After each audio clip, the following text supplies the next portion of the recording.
The first sign wasn't visible on any screen. It wasn't in the data logs, the vibration charts, or the diagnostic reports printed in thick stacks across the table. It was a sound, faint, uneven, almost like a whisper buried inside the roar of a jet engine. And somehow, in a room full of the best aerospace engineers in the country, only one man heard it.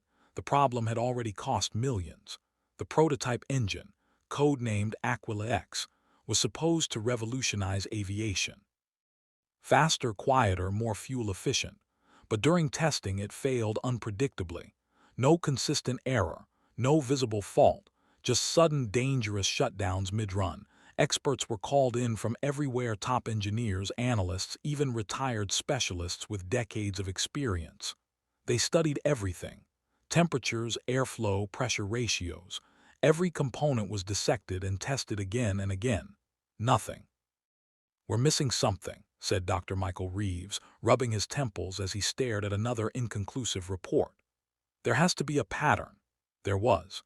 At least not one they could see. That's when Daniel Carter walked into the room. He wasn't supposed to be there. Daniel wasn't an engineer. He didn't have a PhD. He wasn't part of the design team.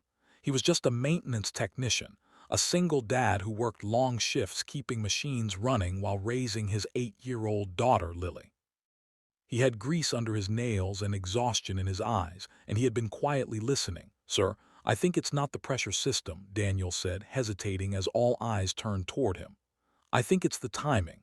The room went silent. Dr. Reeves frowned. "Timing? We've tested every sequence. Everything is synchronized perfectly." Shifted uncomfortably. "Not electronically, I mean mechanically. The sound changes right before the shutdown, like something's lagging, just a fraction." A few engineers exchanged skeptical glances. "Listen," one of them muttered, "we've analyzed the audio too. There's nothing." "There is," Daniel said quietly but firmly.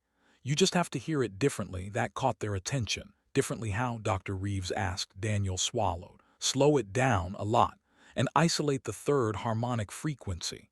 Now there was a pause, not dismissive this time, but curious. Within minutes, the team pulled up the recordings. They processed the audio, filtered out the noise, and slowed it down dramatically. At first, it sounded like nothing. Then there it was, a faint, irregular clicking, subtle, almost like a heartbeat skipping a beat. The room shifted. "What is that?" someone whispered. Daniel stepped closer. "It happens right before the failure, doesn't it?"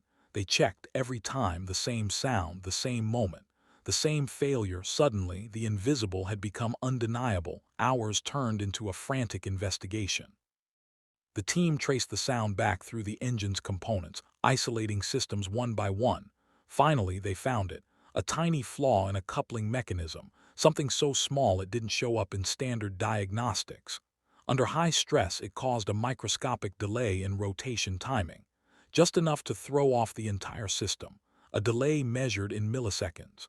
But in a jet engine, milliseconds can mean everything. The room erupted in disbelief and relief. "We missed this," one engineer said, shaking his head. Dr. Reeves looked at Daniel, stunned. "How did you even think to check that?" Daniel hesitated, then gave a small, tired smile.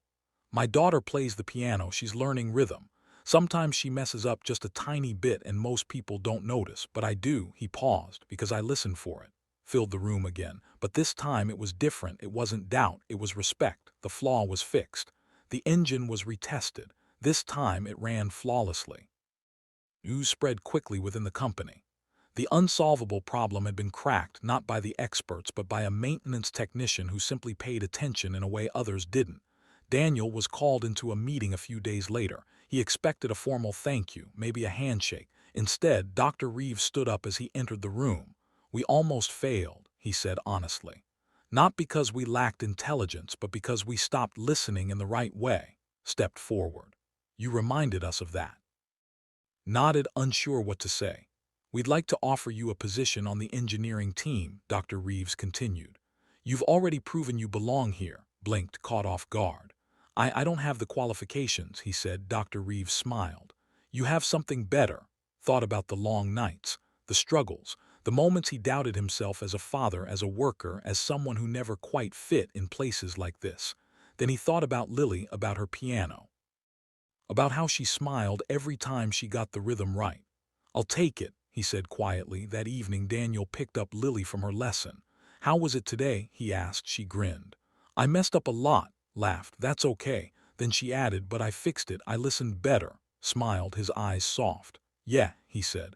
That's what matters. As they walked home together, the world felt a little different, not because a jet engine had been fixed, but because something deeper had been proven. That sometimes the difference between failure and success isn't knowledge, status, or titles. It's the willingness to truly listen when everyone else thinks there's nothing left to hear.